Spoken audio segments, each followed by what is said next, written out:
Setiap hari ulang tahun Pertamina diadakan isi bensin gratis di SPBU. Ini fakta atau hoax?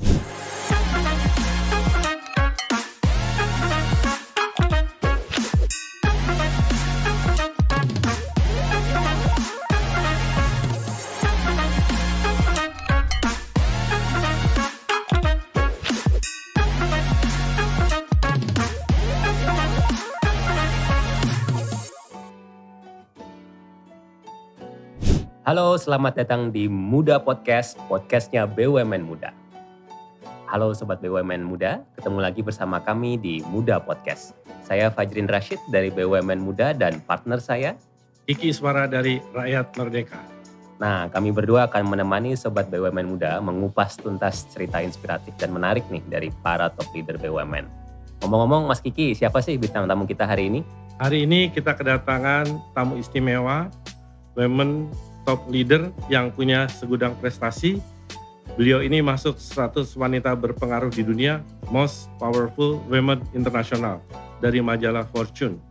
Beliau menempati urutan ke-17 bersanding dengan sejumlah CEO global nomor 1 dunia.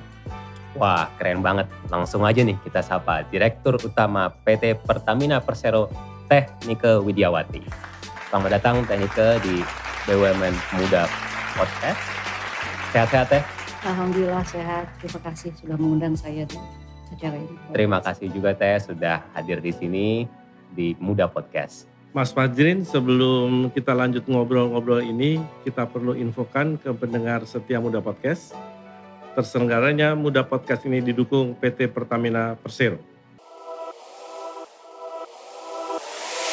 64 tahun energi hadir, menggerakkan masa kini untuk menjelajah masa depan. Energi memberikan bukti bahwa berbagai tantangan memajukan kita menjadi lebih unggul dan berani berinovasi. Energi mendorong kita berkolaborasi, saling membahu membangun negeri agar tegak berdikari. Energi hadir melindungi rumah yang bersama kita tempati demi masa depan yang lestari. Energi juga melangkah berani, mengarungi luasnya kesempatan, mengukir prestasi mendunia. Energi ada untuk menginspirasi bahwa kita semua bisa berkarya, mencapai masa depan berkelanjutan yang sejahtera. Pertamina, energizing you. Punten nih Teh Nike, dari tadi kami manggilnya Teteh. Jadi leader BUMN yang masuk ke Muda Podcast ini anti dipanggil Bapak dan Ibu. Jadi wajib banget balik jadi muda lagi nih Teh. Nah langsung saja ya Teh Nike, banyak sekali prestasi dan pencapaian yang sudah diraih oleh Teh Nike hari ini begitu ya. Pastinya buah dari kerja keras yang panjang, pengorbanan yang gak sedikit. Boleh ceritain dong Teh, gimana sih perjalanan Teh Nike dari meniti karir hingga sampai saat ini bisa menjadi Dirut Pertamina dan menjadi wanita yang berpengaruh di BUMN? Ya, terima kasih. Kalau diceritakan ini panjang ya, saya coba persingkat aja. Jadi kenapa bisa hari ini duduk di posisi ini? Semuanya dimulai dari bawah, dari nol ya, kita belajar. Dan pada intinya apa yang saya lakukan ini kalau dilihat benang merahnya adalah bagaimana kecintaan saya terhadap Indonesia dan ingin memajukan industri dalam negeri. Jadi benang merah dari seluruh perjalanan karir saya adalah itu. Sehingga apapun profesi yang saya pilih, kemudian bekerja di bidang apa, ini semuanya sejalan. Jadi setelah saya kuliah, setelah lulus SMA saya kuliah, mengambil jurusan teknik industri, kemudian ada peluang untuk masuk ke perbankan gitu ya. Saya sambil kuliah, sambil kerja gitu.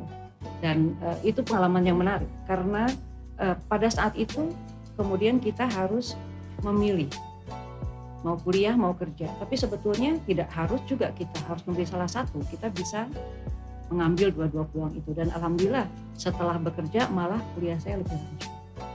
Setelah lulus, sesuai dengan passion yang saya miliki, kemudian bekerja di industri EPC. Jadi membangun pabrik industri. pabrik pupuk, pabrik petrochemical, oil and gas. Jadi di situ kemudian saya menyadari bahwa untuk bisa memajukan industri dalam negeri, maka kita ini harus meningkatkan kemampuan engineering, kemampuan mendesain. Dengan itu maka kita bisa mendorong industri dalam negeri untuk membangun capability ini. Dari situ kemudian saya bergeraknya ini ke arah hulu ya, dari mulai menjadi kontraktor, kemudian menjadi owner gitu. Tapi dengan saya mengalami dua sisi ini, maka memahami betul apa sebetulnya diperlukan. Keberpihakan dari owner, keberpihakan dari seluruh stakeholders utama gitu, agar industri dalam negeri ini kemudian meningkat. Sampai dengan titik ini pun apa yang saya lakukan di dalam organisasi baru Pertamina, dibentuk ada organisasi khusus yang menangani TKDN. Dan pencapaian TKDN Pertamina dari waktu ke waktu meningkat luar biasa. Jadi passion itu yang akan terus ada menjadi reason apa kebijakan-kebijakan dan program-program yang diambil dimanapun saya berada. Baik, passion, kecintaan terhadap Indonesia, industri khususnya dalam negeri, itu keyword-keyword yang tadi saya tangkap. Luar biasa sekali Teh. Mas Kiki barangkali? Oh ya Teh, dalam karir tentu banyak tantangan yang dihadapi karena memiliki multi peran. Baik dalam rumah tangga maupun perusahaan. Kalau Teknike sendiri, apa yang mendorong Teknike untuk terus memberi kontribusi yang besar tentunya untuk Pertamina? Apa dorongan utamanya sehingga Pertamina bisa menjadi seperti sekarang ini? Ya, jadi awalnya dari pengalaman pribadi saya dibesarkan oleh single parent. Jadi saya memahami betul sebagai seorang perempuan, kita ini harus mandiri. Karena kita tidak pernah tahu apa yang akan terjadi. Sehingga dalam kondisi apapun kita harus siap mandiri, dan tentunya waktu itu saya akan menjadi seorang ibu. Saya pun harus bisa mendidik anak-anak untuk bisa mandiri. Untuk bisa mendidik mandiri, maka saya harus membuktikan dulu bahwa saya pun bisa mandiri. Jadi itu adalah dorongan terbesarnya dari pengalaman pribadi, karena saya merasakan betul sulitnya single parent kalau tanpa persiapan, tanpa bekal-bekal yang cukup. Oleh karena itu saya ingin kedepannya semua perempuan ini kemudian bisa meng-unlock value-nya, meng-unlock potensinya. Karena sebetulnya sebagai seorang perempuan kita bisa menjalankan multi peran. Oleh karena itu kembali pada saat sekarang pun saya memimpin Pertamina, program untuk pemberdayaan perempuan, untuk meningkatkan women leader itu pun menjadi salah satu prioritas yang alhamdulillah sejalan sekali dengan program dari Pak Menteri BUMN Pak Erick Thohir. Gitu. Jadi itu Mas Kiki. Jadi memang ibunya Teknike ini memberikan motivasi dan semangat buat Teknike. Betul, luar biasa. Jadi inspirasi saya adalah ibu saya. Karena apa yang dilakukan ini betul-betul menjadi contoh inspirasi bagi saya bagaimana seorang perempuan harus bisa tangguh dalam posisi apapun. Nah, menarik nyambung tadi pertanyaan dari Mas Kiki nih Teknike. Dengan posisi Teknike sekarang begitu ya sebagai Dirut BUMN yang bahkan sudah go global begitu ya. Gimana dukungan orang-orang sekitar khususnya keluarga Teh? Ya, luar biasa, ini kuncinya. Banyak yang bertanya, kok bisa gitu ya multi peran dijalankan? Kuncinya adalah semua lingkungan keluarga ini yang mendukung, memberikan dukungan luar biasa, khususnya suami saya. Karena sebagai perempuan tentu kita harus mendapat ridho dan restu dari suami. Alhamdulillah suami saya sangat mendukung, malah mau berbagi peran ketika kemudian saya harus mengerjakan pekerjaan, meninggalkan rumah, beliau mau kemudian memanage semua dan menjaga anak-anak. Yang kedua adalah dari anak-anak. Ini juga luar biasa, anak-anak menjadi penuh pengertian. Pasti ada plus minusnya ya, ibu yang juga berkarir. Namun kita lihat aspek positifnya, anak-anak menjadi lebih cepat mandiri gitu, malah lebih cepat mandiri dari yang saya perkirakan gitu. Saya selalu sampaikan ke suami, kayaknya doa kita cepat sekali terkabulnya gitu. Karena anak-anak kemudian lebih cepat memilih untuk keluar dari rumah dan mandiri dalam melakukan jenjang pendidikan. Tapi kalau boleh sedikit sharing, gimana tuh bagi waktunya? Apakah masih sempat kadang-kadang keluar makan atau gimana dengan keluarga di saat tengah kesibukan memimpin perusahaan? Iya, jadi waktu anak-anak masih kecil, masih tinggal bersama, weekend ini selalu kita lakukan ya kegiatan bersama, walaupun hanya sekedar makan atau nonton gitu. Nonton di rumah itu suatu kebersamaan juga. Jadi coba diatur ya quality time gitu ya. Ya selalu pasti ada plus minusnya, tapi kembali kita harus lihat bahwa multi peran itu bisa dijalankan karena kita mempunyai lingkungan yang bisa mensupport. Jadi support system ini sangat penting Mas Fazrin. Untuk seorang ibu yang bekerja di luar rumah, maka support system di rumah ini betul-betul harus kita kelola agar semuanya masih terhandle, dan komunikasi itu penting sekali. Teknike siapa sih role modelnya yang buat Teknike terinspirasi? Figur yang masih selalu menyemangati dan menjadi motivasi. Kabarnya kan Teknike hampir setiap hari meminta doa dari ibu. Iya, inspirasi saya ibu saya. Ya alhamdulillah sekarang ibu saya juga tinggal dengan saya. Jadi ya setiap hari, dan saya merasakan betul doa dari seorang ibu, dari orang tua ini memang yang selalu menguatkan. Gitu. Dan apa yang kami alami bersama dari mulai kecil sampai hari ini juga menjadi bekal yang cukup. Bahwa ketika ada suatu masalah, kita hadapi saja. Ini pasti akan bisa kita lewati. Dan setelah itu kita akan menjadi lebih kuat. Sesuai dengan judul podcast ini nih, Muda Podcast. Pengen tahu bagaimana opini Teknike terhadap generasi muda bangsa ini begitu ya. Bisa nggak sih generasi muda ini mengikuti atau meneruskan jejak Teknike berikutnya begitu ya, menjadi si Kandi maupun generasi muda yang bisa membangun negeri? Bisa dan bisa lebih baik. Saya yakin itu karena kesempatan sekarang sangat terbuka. Beda dengan zaman saya, zaman Fazrin kan juga masuk milenial ya. Zaman saya memang tidak ini sekarang ya, kesempatan segalanya sekarang serba terbuka. Pilihan profesi juga sekarang banyak. Kalau dulu kan dokter, insinyur gitu, sarjana hukum, nggak banyak gitu pilihan. Sekarang apapun ada. Dan disruption karena pandemi COVID ya, ataupun transisi global, ini sebetulnya mempercepat itu. Kalau kita lihat sisi positifnya, malah ini membuka peluang sebesar-besarnya. Sehingga saya yakin anak-anak muda, para wanita-wanita muda, ini bisa jauh lebih baik dari saya. Karena peluang untuk berprestasi dalam profesi apapun ini terbuka lebar. Tapi kira-kira ada tips nggak?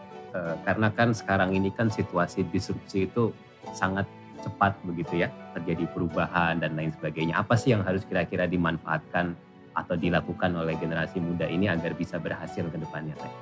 Iya, jadi yang pertama adalah kita harus menyiapkan diri kita sendiri gitu ya. Kita harus memahami betul apa potensi yang kita miliki dan apa yang masih harus kita improve. Sehingga dari situ kita bisa memilih yang sesuai dengan passion. Tapi itu penting ya, sesuai dengan passion. Jadi pilih apapun profesi yang sesuai dengan passion. Nah, yang kedua, kita harus menyadari apa yang masih perlu diimprove dari diri kita. Oleh karena itu, ya harus belajar setiap hari, setiap saat itu adalah belajar. Kita belajar bisa dari mana saja gitu ya. Jadi jangan lelah untuk belajar, teruslah belajar. Karena orang bilang kesempatan baik atau keberuntungan itu sebetulnya adalah ketika kesiapan kita dengan suatu peluang itu bertemu. Itulah keberuntungan gitu. Karena nggak mungkin kita beruntung kalau kita tidak siap. Jadi artinya apa? Selalu siapkan diri kita untuk melakukan sesuatu yang terbaik. Semuanya kita memang berdoa, berupaya, ya Allah yang akan. Tapi kita memang harus berupaya kan sesuai dengan apa yang disampaikan oleh Rasulullah. Jadi lakukan itu. Jangan pernah berhenti belajar. Dan jangan takut melakukan sesuatu yang baru. Jangan takut melakukan kesalahan. Lakukan saja, jangan ragu-ragu. Kalau kita yakin ini yang terbaik, ketika ada suatu pilihan, ambil pilihan itu. Malah kalau bisa ambil dua-duanya, coba. Kita kan nggak pernah tahu kalau kita nggak coba. Kalau belajar melakukan kesalahan, ya lakukan lagi perbaikan. Nah, kesalahan demi kesalahan yang kita lakukan itu sebetulnya yang menempa diri kita menjadi lebih baik. Jadi jangan takut melakukan hal yang baru, jangan takut untuk belajar sesuatu hal yang baru, dan jangan takut melakukan kesalahan. Kotak Misteri. Baik, passion, belajar, mengambil kesempatan dan lakukan sebaik-baiknya. Terima kasih Teknike, luar biasa sekali. Sobat BUMN muda, banyak banget nih yang bisa kita serap dari Teknike agar kita menjadi generasi muda yang tangguh dan mampu bersaing.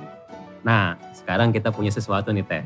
Kita punya kotak muda podcast yang di dalamnya ada sesuatu yang hanya bisa diceritakan oleh Teknike seorang.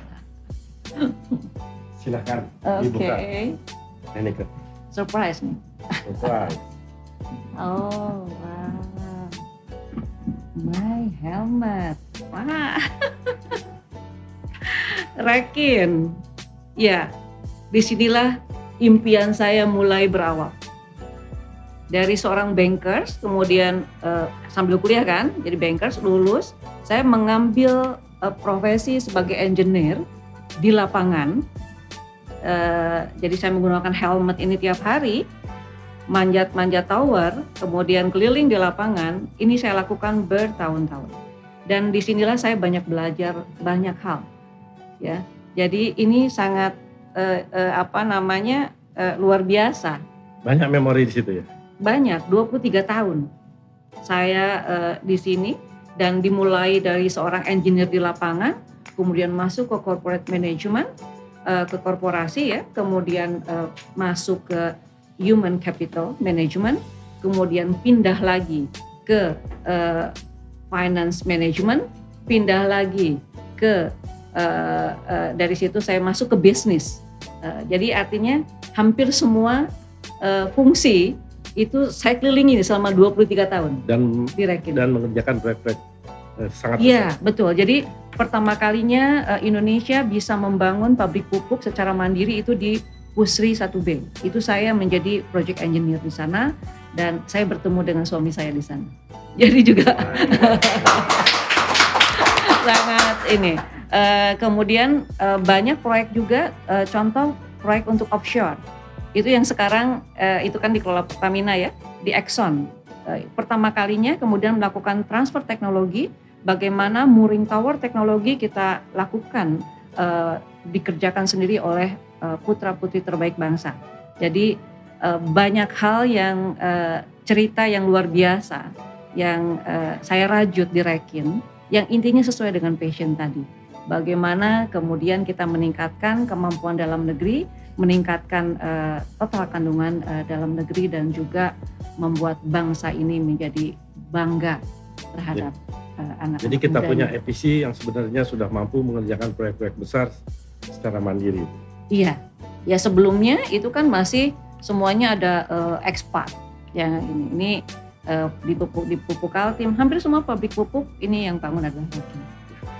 Baik, jadi ini memori Thank you. terkait dengan histori pekerjaan, karir begitu ya, dan tadi Iya. sedikit juga tentang keluarga. Iya. Teknike ya. Seru banget ya. Jadi masih banyak lagi nih keseruan-keseruan lainnya setelah ini. Jadi jangan kemana-mana, tetap di Muda Podcast, podcastnya BUMN Muda.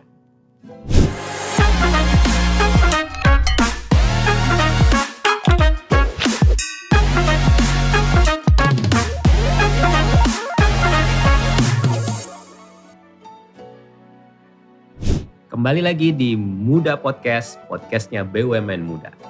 Nah, di segmen 2 ini kita ingin mengulik lebih dalam tentang BUMN-nya Teknike nih, PT Pertamina Persero. Tapi sebelum lanjut, kita ngobrol yang tadi sudah soal pribadi dan lain-lain. Kita infokan ke penikmat Muda Podcast. Podcast ini didukung oleh PT Pertamina Persero.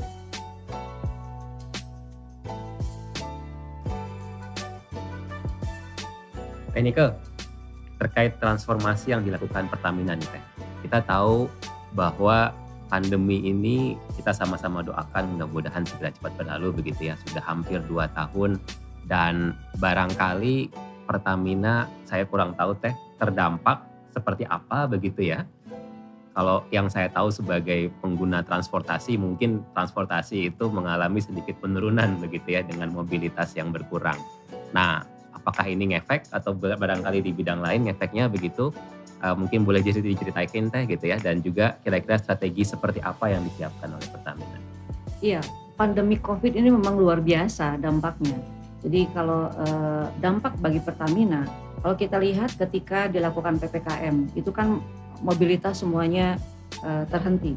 Jadi demand atau penjualan dari BBM ini turun luar biasa dan baru pertama kali terjadi. Di kota besar seperti di Jakarta itu turun bisa sampai 57%. Dan secara nasional 1 tahun itu turun 25%. Jadi bayangkan kalau kita bicara mengenai revenue itu sekitar 50 billion US dollar, 25% itu a lot gitu. Jadi luar biasa ini dampaknya. Apa yang harus dilakukan? Yang pertama adalah karena Pertamina ini satu-satunya BUMN yang terintegrasi untuk oil and gas, yang artinya apa? Artinya satu-satu perusahaan yang harus menyediakan energi. Kondisi apapun harus tetap berjalan karena logistik kan tetap jalan ketika PPKM itu. Oleh karena itu, walaupun kondisi sedang berat, kita tetap mengoperasikan seluruh fasilitas perusahaan ya, dari mulai hulu, kilang, kapal sampai dengan hilir. Semua SPBU tidak ada yang tutup, semua buka.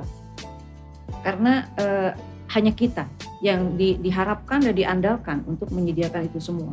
Jadi dalam kondisi PPKM, semua orang itu work from home.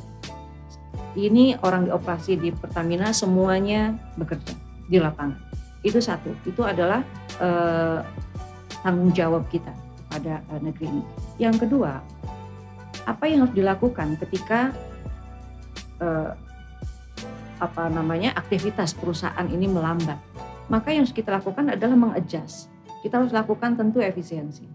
Jadi efisiensi harus dilakukan, salah satunya adalah kita bukan hanya efisiensi yang sifatnya indirect, tetapi bagaimana di dalam operasional yang secara langsung pun kita lakukan itu. Nah, yang ketiga, ini kita jangan lupa juga sebagai BUMN mempunyai peran juga untuk melakukan menjadi driver pertumbuhan ekonomi nasional. Jadi semua proyek strategis nasional ini tetap kita jalankan, tentu dengan menerapkan protokol COVID ya. Jadi dengan demikian maka multiplier effect itu berupa industri dalam negeri tetap berkembang, kemudian serapan tenaga kerja. Karena tenaga kerja yang langsung digunakan dalam bisnis proses Pertamina ini ada 1,2 juta orang. Jadi kalau kita stop satu aktivitas tentu ini berdampak. Belum lagi berdampak ke keluarganya juga kan. Jadi tetap kita on-kan. Sehingga industri nasional ini tetap berputar. Yang keempat, ini juga sangat penting adalah UMKM. Yang pertama kali terdampak adalah UMKM. Jadi kita meningkatkan lagi justru porsi untuk pembinaan UMKM. Dan di saat pandemi COVID ini, digitalisasi kan jadi didorong ya Mas Fazrin. Jadi kita pun kemudian mempercepat UMKM ini naik kelas supaya go digital sehingga memudahkan menjadi go global. Di dalam kondisi pandemi itu kita juga lakukan membantu mereka pemasaran keluar dengan melakukan secara virtual dan alhamdulillah ini meningkat. Dan satu hal selain itu saya pun punya prioritas khusus untuk UMKM perempuan. Nah, alhamdulillah UMKM perempuan sekarang porsinya juga sudah meningkat menjadi 37%. Ini kita akan tingkatkan lagi yang kemudian bisa sudah masuk ke go digital, sudah naik kelas ke go digital. Nah, yang kelima adalah kita pun membantu pemerintah untuk menanggulangi COVID. Jadi kita punya anak usaha rumah sakit, kita bangun ada modular, khususnya waktu itu kan sulit sekali mencari ICU. Kita bangun ICU dengan secara cepat, itu ada sekitar 1.100 bed kita bantu di Jakarta. Dan kemudian di saat yang sama kita lakukan konsolidasi, restrukturisasi, supaya secara bisnis kita jangan terjebak ke dalam situasi yang sulit ini. Karena apa? Sebetulnya ketika sebelum pandemi pun yang namanya global energy transition kan sudah terjadi. Nah, pandemi ini mempercepat itu harus terjadi. Kalau Pertamina ini masih sama beroperasinya seperti sebelumnya, maka fokusnya hanya ke operasional, ke existing business. Padahal Global Energy Transition menuntut Pertamina juga untuk melakukan transisi. Maka restrukturisasi ini pun kita percepat sehingga di pertengahan Juni tahun 2020 restrukturisasi Pertamina ini selesai kita bangun, terbentuklah ada 6 subholding.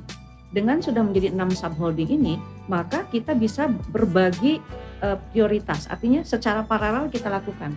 Kita memperkuat existing business, tapi di sisi lain kita pun melakukan transisi energi dan decarbonization. Dan yang ketiga adalah kita mulai masuk untuk energi masa depan. Jadi 3 hal ini yang dikerjakan secara paralel, yang dimungkinkan ketika sudah melakukan restrukturisasi menjadi holding subholding. Jadi semua ini kita lakukan. Nah, ada hal tentunya ketika situasi pandemi semuanya harus cepat. Tentu prosedur dan sebagainya banyak yang harus kemudian kita lakukan akselerasi untuk menjaga GCG, maka dan juga untuk menjaga keamanan, kenyamanan seluruh jajaran dalam melakukan aktivitas usaha selama masa pandemi yang harus semuanya serba cepat, maka kita pun kemudian melakukan kerjasama dengan APH untuk melakukan pendampingan dan sebagainya.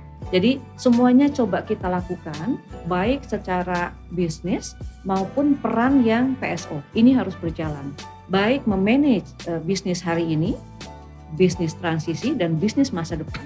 Jadi semuanya harus kita lakukan secara paralel.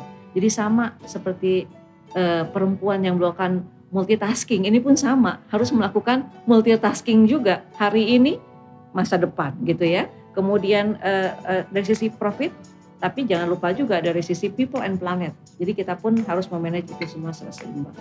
Gitu Mas Taslim.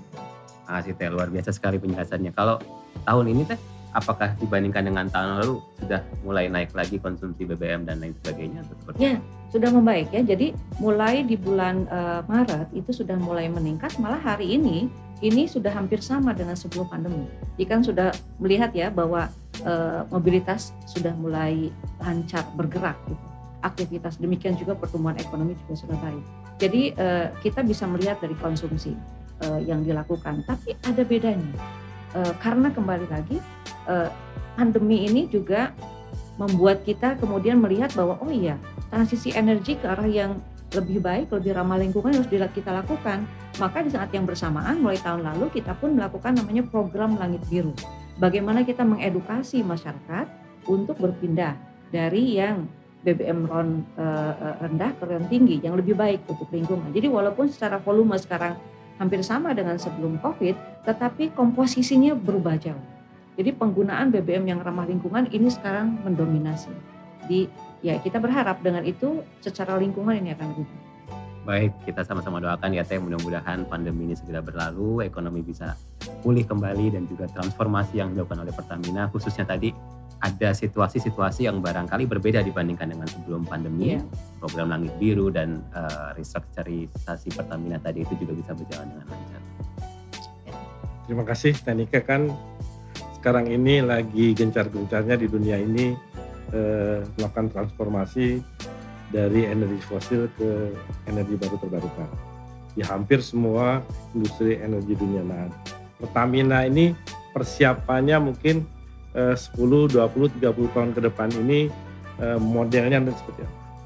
Oke, jadi kalau kita dengarkan ya apa yang disampaikan oleh Bapak Presiden, Bapak Joko Widodo di event di Glasgow kemarin ya di COP26, beliau menyampaikan gitu, bahwa sebetulnya transisi energi ke arah renewable, new and renewable energy ini juga harus tetap menjaga yang namanya ketahanan energi, kemudian affordability gitu ya, dan sustainability. Jadi 3 hal ini jangan dilupakan. Oleh karena itu, ayo kita lihat di dalam rancangan umum energi nasional atau grand energi nasional seperti apa dan strateginya. Jadi kalau kita lihat porsi dari oil hari ini kan sekitar antara 31 sampai 33%. Sampai dengan 2050 oil itu masih ada, tapi porsinya menurun, hanya tinggal 20% saja. Jadi artinya kita belum bisa dalam sampai dengan 2050 atau sampai 2060 ketika kita mendeklar net zero emission, porsi fossil fuel itu masih ada.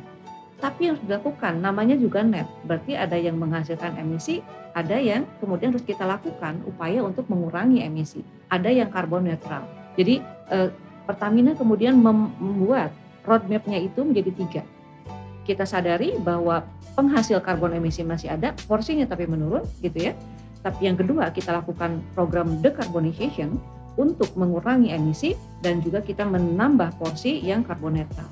Apa yang kita lakukan untuk mencapai net zero emission atau carbon emission reduction sekitar 29 sampai dengan 41% di tahun 2030. Jadi kita lakukan beberapa program. Saat ini semua kilang, semua baik di hulu maupun di hilir itu kita lakukan efisiensi energi. Jadi flaring gas buang itu kita gunakan lagi, gitu ya. Juga energi-energi yang selama ini consumption-nya itu sudah mulai tidak efisien, ini kita harus rubah. Jadi kita lakukan program itu.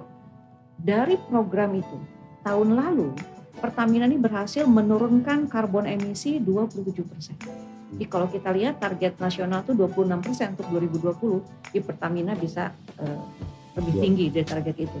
Dengan melakukan program dekarbonisasi, menurunkan penggunaan energi dan juga recycle ya, reuse, menggunakan kembali yang selama ini menjadi waste gitu. Itu yang dilakukan oleh Pertamina. Selain itu juga ada program-program untuk program Langit Biru itu sampai dengan hari ini kita sudah dari mulai Juni tahun lalu sampai dengan sekarang itu sudah bisa memberikan kontribusi itu sekitar 12 juta ton carbon emission reduction. Jadi di shifting dari premium ke Pertalite dan Pertamax itu luar biasa. Kalau kita lanjutkan sampai tahun depan ini bisa kita 16 juta ton carbon emission reduction. Ini sangat besar. Jadi lakukan itu. Nah yang berikutnya ini juga kita lakukan energy mix di fasilitas Pertamina. Ini kita tambahkan dengan new and renewable energy. Target kita 25-30%. Jadi kita pasang PLTS di kilang-kilang, di perumahan-perumahan, di unit. Ini kita lakukan untuk meningkatkan renewable energy di dalam energy mix-nya Pertamina Group gitu. Ada anak perusahaan Pertamina Subholding Power and New Renewable Energy yang mengerjakan ini. Jadi inilah yang kemudian kita lakukan untuk mendorong bagaimana pencapaian 23% renewable energy di tahun 2025. Selain itu, yang existing kita kan punya geothermal. Geothermal kita ini kita rencanakan untuk kita tambah kapasitinya menjadi double capacity itu dalam 5 tahun ke depan. Jadi dari sekarang sekitar 650 menjadi 2 kali lipatnya. Dan selain itu kita bisa mengembangkan lagi dari geothermal ini menjadi hydrogen. Jadi research and development dari sisi teknologi and innovation ini juga kita lakukan karena Indonesia memang punya sumber daya ya untuk itu. Tetapi kita perlu teknologi untuk mengolah itu menjadi suatu energi yang kembali lagi tadi sarannya Pak Presiden harus yang affordable and sustainable agar ketersediaan atau availability dari energi tetap ada. Jadi transisi ini tidak boleh tiba-tiba kita langsung shifting kemudian availability-nya terganggu atau affordability-nya terganggu gitu ya atau sustainability. Jadi 3 hal ini yang kita jadikan guidance di dalam Pertamina melakukan transisi energi. Jadi di transisi energi ini Pertamina mengikuti selalu perkembangan ekonomi hijau dan ekonomi digital ya? Iya, kuncinya itu. Kalau tadi Teh Nika menyebut target energi mix 25-30% begitu ya. Kalau sekarang berapa ya dan kira-kira untuk mempercepat ke arah sana pendek? Iya, jadi kalau sekarang masih di bawah 7% ya. Jadi sekarang kita lihat dulu nih, SPBU Pertamina ini kita pasang solar PV. Jadi sekarang kalau Mas Fazrin lihat sudah ada tuh yang pakai ininya, totemnya Green Energy Station. Ya. Itu artinya kalau Green Energy Station di SPBU kita itu sudah pakai solar PV. Ya, jadi target kita ini semuanya akan menggunakan solar PV di SPBU di depan. Kemudian di TBBM, tangki storage untuk BBM, ini pun kita akan pasang.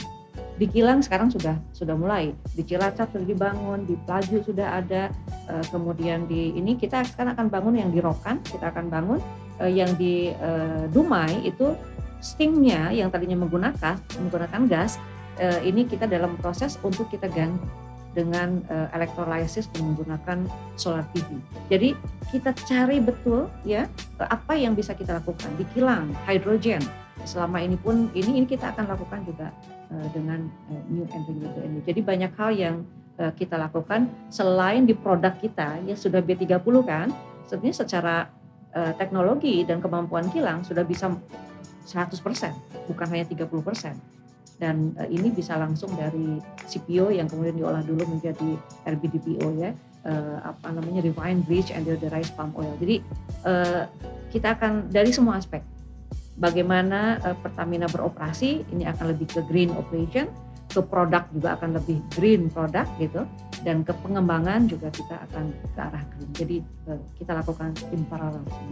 Kalau pandemi COVID-19 ini justru menghambat atau mengakselerasi ya kira-kira transisi energi tadi begitu? Ya, selalu ada dua sisi kan ya, kita lihat nih.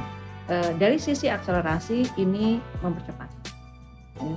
Tapi dari sisi lain, affordability ini menjadi masalah. Karena kan dengan terjadinya pandemi, secara ekonomi banyak yang terdampak. Gitu. Sehingga kalau kita push lebih besar lagi renewable energy yang hari ini harganya itu masih tinggi, mungkin itu akan berdampak ke affordability. Jadi kita harus mengambil titik balance-nya gitu. Tapi dalam hal transisi, ini mempercepat. Dengan adanya transformasi kan Pertamina kemudian sekarang ini mempunyai 6 subholding dan sedang melakukan akselerasi dalam Sustainable Development Goals, tujuan pembangunan berkelanjutan. Apa yang Pertamina prioritaskan dalam pembangunan berkelanjutan dan apa program yang disiapkan Pertamina menyambut Indonesia Emas 2045 dengan bonus demografinya? Oke, jadi yang pertama kalau kita lihat SDG gitu ya, kan ada yang kaitannya dengan Pertamina, kita punya 6 priority goals gitu ya. Jadi yang pertama adalah yang harus kita lakukan adalah bagaimana kita menyediakan energi yang bersih, gitu ya, energi yang bersih. Yang harus kita lakukan. Artinya yang bersih di sini adalah ya tadi program-program yang kita lakukan, bagaimana kita kemudian bisa menyediakan energi yang lebih ramah lingkungan. Yang itu yang kita lakukan gitu ya. Dan harus terjangkau kembali lagi. Jadi dua hal ini itu yang menjadi prioritas nomor 1. Jadi kalau dilihat itu adalah goals nomor 7 ya di dalam SDG. Yang kedua adalah goals nomor 8. Bagaimana Pertamina kemudian berperan dalam peningkatan ekonomi nasional yang dapat memberikan peluang kerja yang layak untuk semua masyarakat. Artinya inklusif, secara inklusif. Nah, kami mengartikan ini adalah dengan bagaimana kita mendorong UMKM untuk berperan dalam pertumbuhan ekonomi nasional. Dan memang UMKM ini memberikan dampak ya terhadap perekonomian nasional dan juga penyerapan tenaga kerjanya luar biasa. Oleh karena itu, porsi untuk UMKM ini kita jadikan juga prioritas yang sesuai dengan SDG nomor 8. Nah, berikutnya adalah SDG nomor 12. Kalau kita di situ sebutkan bahwa kita harus melakukan kegiatan konsumsi dan juga produksi yang bertanggung jawab. Bertanggung jawab di sini kalau kaitannya dengan iklim, tentu kita ke green operation tadi. Konsumsi juga sama, jadi kita mendorong masyarakat untuk mengkonsumsi, melakukan kegiatan konsumsi yang lebih bertanggung jawab. Nah, yang berikutnya ini adalah kaitannya dengan bagaimana kita menjaga ekosistem darat dan laut tadi, 3P, not just a profit, tapi juga kita harus menjaga people and planet. Nah, ini kita lakukan sehingga apa yang menjadi prioritas di dalam SDG ini kemudian terjadi. Jadi ya itu balance yang harus kita lakukan gitu ya dalam konteks supaya perusahaan pun bisa sustainable gitu dan juga membantu lingkungan ini juga sustainable saja. Kalau transisi itu kan, kalau dari sisi bisnis itu kan perluasan bisnis ya kurang lebih ya, atau perpindahan bisnis gitu yang tentu ada risiko gitu kan. Nah, pengen tahu apakah dalam transisi itu ada challenge atau barangkali ada pihak yang nggak setuju begitu ya, karena merasa ini kan bisnis yang sekarang ini sudah bagus, kenapa harus transisi sih seperti itu, ada nggak Teh? Ya, tantangan terbesarnya adalah comfort zone dari para pelaku. Karena hari ini kita masih nyaman, kita menjadi perusahaan yang besar gitu ya, perusahaan sehat. Kenapa kita harus berubah? Itu tantangan terbesarnya. Harus kita kalahkan dulu. Karena begitu kita bisa mengendalikan diri kita dan kemudian membangunkan the sleeping giant ini untuk memahami bahwa harus berubah, maka dan kita kemudian solid untuk menjalankan itu, maka perubahan ini akan lebih mudah kita jalankan.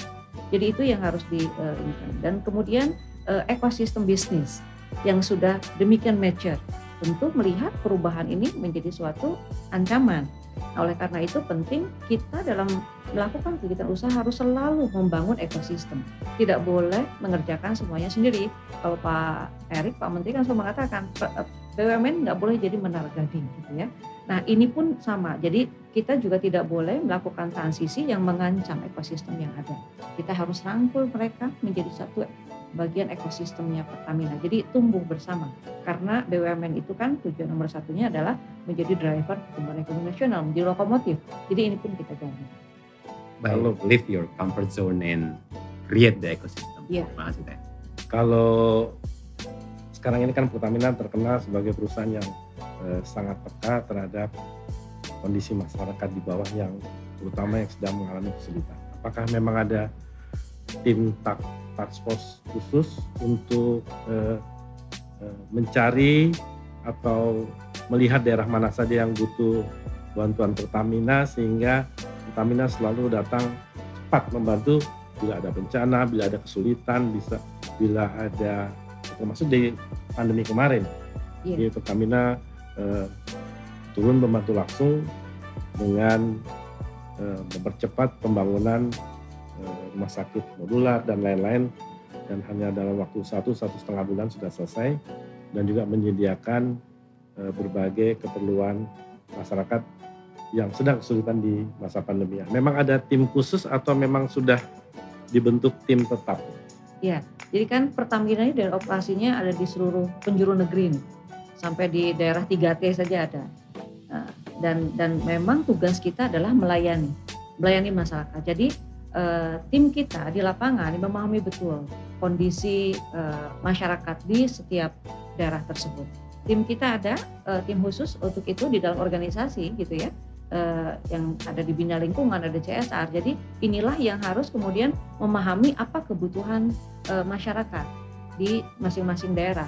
Dengan jangkauan kita yang luas seperti itu, maka kita akan menjadi lebih responsif dan lebih cepat dalam melakukan penanganan, membantu masyarakat. Karena ketika ada suatu masalah, yang pertama kita harus amankan adalah BBM-nya harus aman, LPG-nya harus aman. Otomatis kita harus masuk duluan ke sana. Fakta atau hoax? Nah, mumpung ada Dirut Pertamina di sini, kali ini kita akan masuk ke segmen fakta atau hoax. Jadi Teknike, kita akan konfirmasi ke Teknike nih beberapa berita yang berseliweran di masyarakat tentang Pertamina. Nanti Teknike bisa sampaikan apakah ini fakta atau hoax.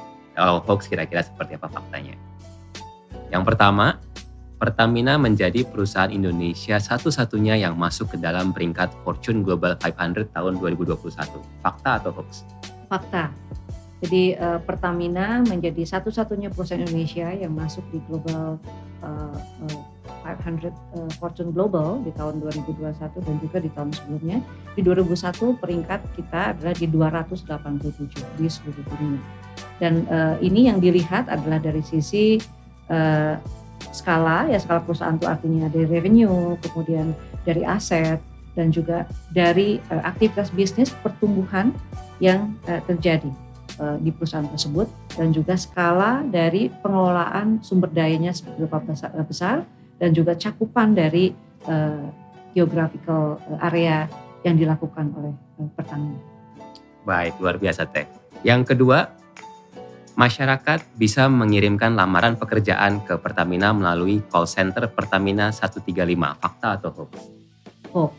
Ya, jadi setiap ada kebutuhan seleksi baru atau rekrutmen, Pertamina selalu menyampaikannya itu di dalam website resminya Pertamina, ya, www.pertamina.com. Nah, di sana ada. Nah, kalau ada keraguan-raguan, karena banyak seliweran kan, yang lewat medsos lah, yang lewat mana, itu adalah yang hoax itu. Kalau ada keraguan-raguan bisa tanya ke call center 135 untuk menanyakan apakah ini benar atau tidak. Karena seringkali ini penipuan, dimintalah uang dan sebagainya. Untuk Pertamina yang resmi tidak ada. Tidak ada biaya yang diminta dari para pelamar. Jadi itu hoax. Setiap hari ulang tahun Pertamina diadakan isi bensin gratis nih, ada kabar seperti itu. Isi bensin gratis di SPBU. Ini fakta atau hoax? Itu hoax. Ya, jadi yang kita lakukan ada diskon atau loyalty program itu melalui platform digital kita, yaitu My Pertamina. Jadi untuk masyarakat yang pelanggan Pertamina ini harus upload ya. Jadi untuk My Pertamina, nah di situ semua ada program-program. Tidak harus menunggu ulang tahun Pertamina, programnya banyak. Jadi kalau itu kan banyak tuh beredar, tiap ulang tahun lah Pertamina, berarti itu hoax. Baik, Teh Nike, infonya sehari tidur 4 jam. Ya, itu fakta. Karena mungkin sudah terbiasa ya, dulu saya kuliah sambil kerja, setelah itu kemudian sebagai ibu yang multitasking, siang bekerja, malam mengasuh anak. Jadi jam tidur saya tuh tidak perlu pulang 4 jam cukup. Luar biasa Teh Nike. Nah, seru juga ya fakta hoax yang dimunculkan, isu-isu yang dikepoin, mudah-mudahan sudah terjawab.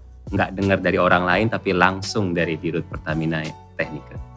Nah, Mas Badrin dan Sobat BUMN Muda semua harus banyak mencari sumber untuk menjadikan referensi, apalagi terkait Pertamina. Semoga dengan ada jawaban langsung dari Teh Nike bisa menjernihkan kabar di ruang masyarakat.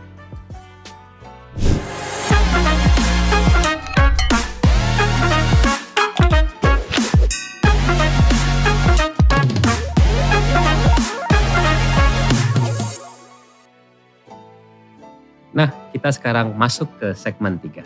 Segmen yang terakhir nih, ngobrol bareng Teh Nike, kita juga pengen tahu nih lebih dalam tentang program-program PT Pertamina. Tahun ini Pertamina banyak membuat terobosan energi yang lebih dekat dengan masyarakat melalui Pertashop. Peluang kerjasama kemitraan bisnis Pertashop ini bisa didapatkan melalui berbagai pihak seperti BUMDes, koperasi, pesantren, hingga pelaku usaha atau UMKM di Indonesia. Pertamina juga ditargetkan dapat membangun 10.000 Pertashop dalam 3 tahun ke depan. Kira-kira ada kabar terbaru nggak dari program Pertashop ini? Manfaat seperti apa sih yang sudah dirasakan masyarakat terkait dengan hal ini? Ya, jadi Pertashop ini adalah program untuk kita menjalankan amanah mengenai accessibility. Jadi kan tidak cukup hanya ada, tapi harus bisa terjangkau. Karena kalau kita sekarang ada sekitar 84.000 desa di Indonesia, SPBU Pertamina itu hanya sekitar 7.000. Kan masih sangat kurang dari sisi accessibility gitu ya. Jadi masih banyak masyarakat yang kemudian harus jalan jauh gitu ya, 10 kilo hanya untuk membeli BBM, atau kalaupun ada yang dekat ini sudah yang ilegal gitu. Nah, itulah dasar kenapa kemudian kita mendorong program Pertashop, mendekatkan masyarakat terhadap supply dari BBM yang lebih baik dengan harga yang sama. Jadi sebenarnya Pertashop ini adalah BBM satu harga, tetapi bukan BBM subsidi. Karena harganya sama. Sehingga masyarakat di daerah-daerah ini tidak perlu jauh-jauh mencari SPBU karena harganya sama dengan SPBU dan dijamin keasliannya. Ini bukan campuran ya, bukan oplosan dan sebagainya. Ini. Jadi ini adalah untuk meningkatkan affordability masyarakat. Sampai dengan hari ini kita yang sudah beroperasi adalah 3.000 unit dan sampai akhir tahun kita bisa tingkatkan lagi menjadi sekitar hampir 4.000.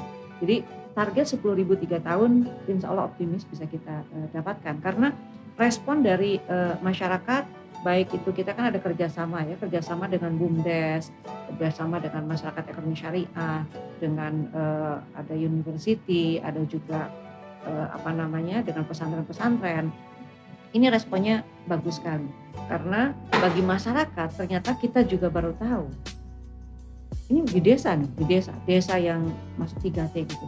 Yang penting itu BBM itu ada dan kualitasnya bagus. Jadi mereka membeli BBM yang non subsidi tidak masalah.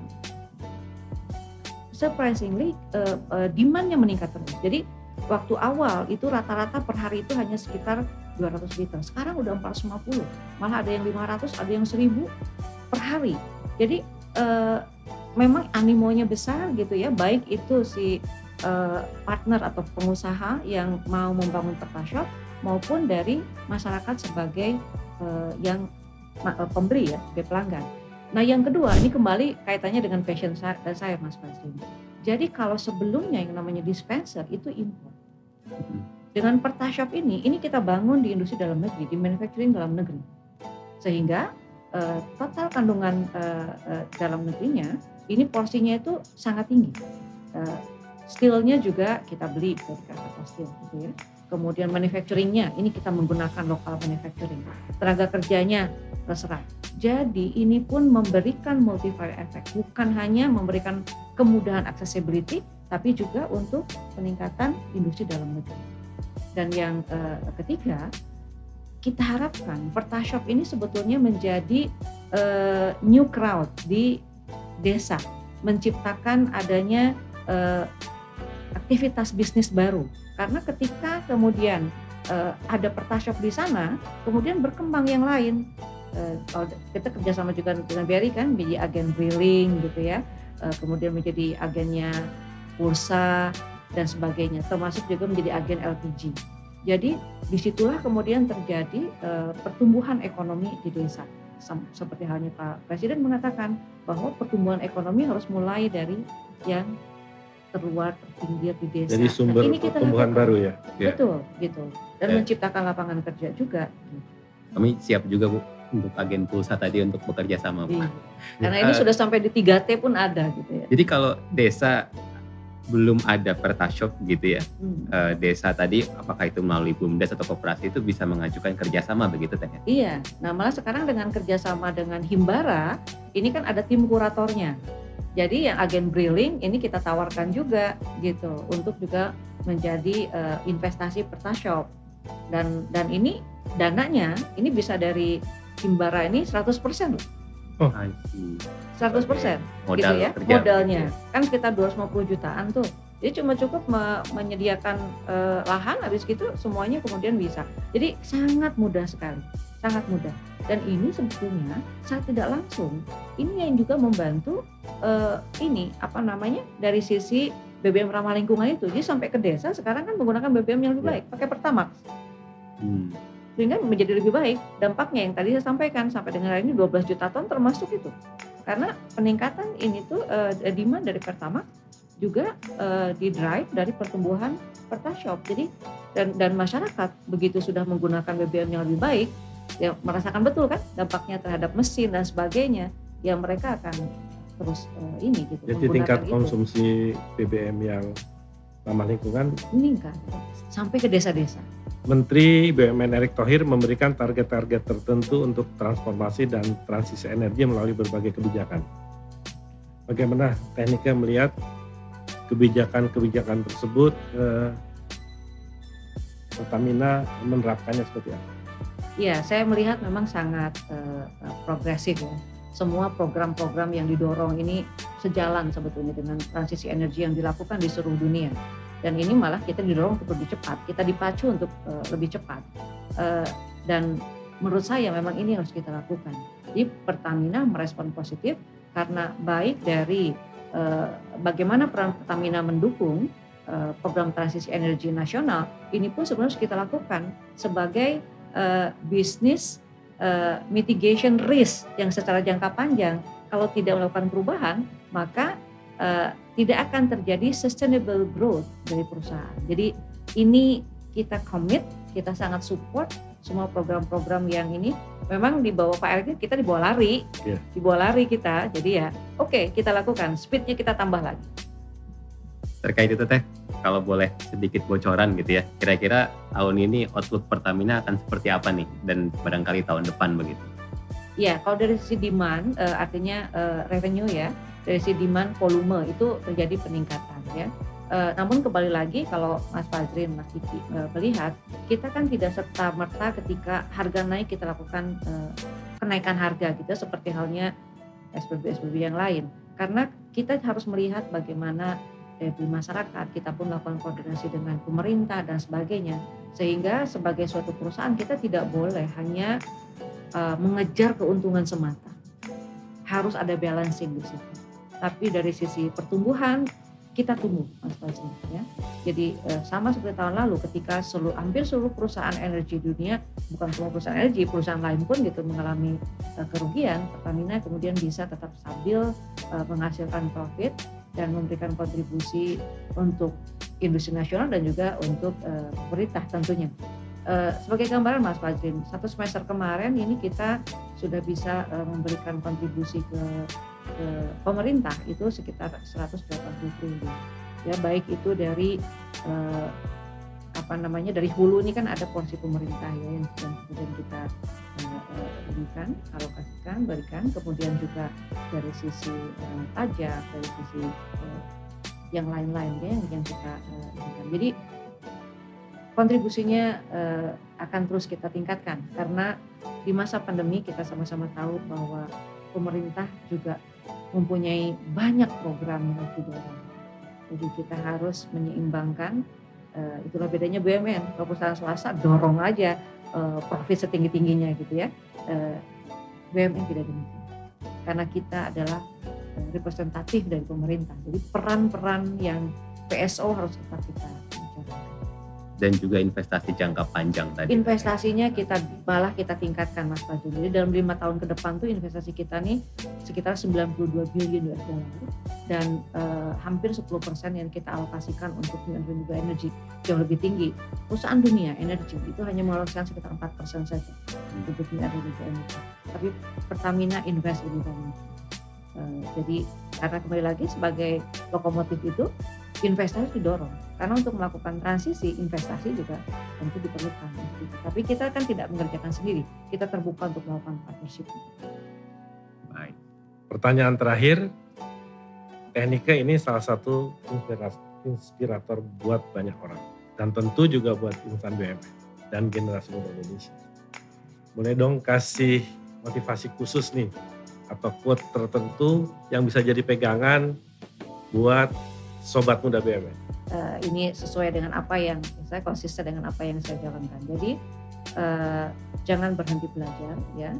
Terus improve our capability agar kita selalu siap menghadapi peluang yang datang, untuk menggrab peluang yang datang, dan kemudian kita harus bisa menjadi pribadi yang lebih tangguh dengan selalu mencoba hal yang baru, selalu belajar dari kesalahan. Ketika gagal ya bangun lagi, jangan takut melalui proses itu, karena itu yang akan membuat kita mempercepat, mengakselerasi gitu ya kualitas ketangguhan dari diri kita. Terima kasih nih Technika, jadi ini adalah resep yang bisa dijadikan pegangan oleh para sobat muda BUMN. Senang banget nih tentunya bisa ngobrol bareng Technika yang punya segudang prestasi dan banyak hal dan banyak pengalaman serta tadi motivasi yang diberikan yang bisa dipetik oleh sobat BUMN muda. Bener banget Mas Kiki. Technika saya pribadi sangat belajar banyak nih dari Technika, terinspirasi sekali baik itu dari sisi keluarga, karir maupun sekarang di posisi sebagai Dirut Pertamina itu sangat-sangat menjadi pembelajaran bagi saya pribadi maupun sobat muda podcast di sini. Sekali lagi kami berdua mengucapkan terima kasih banyak atas waktu yang diberikan Technika untuk berbagi cerita di Muda Podcast. Semoga Technika sehat selalu dan Pertamina semakin kenceng akselerasinya bersama Technika. Jangan kapok Teh, diundang ke... Senang sekali saya, terima kasih. Terima kasih, jangan kapok diundang ke Muda Podcast. Mudah-mudahan nanti kita bisa ngobrol belak-belakan lagi nih Technika.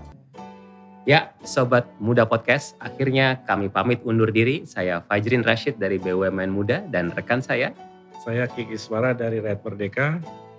Stay tune with us di Muda Podcast, Podcastnya podcastnya BUMN Muda. BUMN Muda, Tumbuh berkarya, memajukan Indonesia.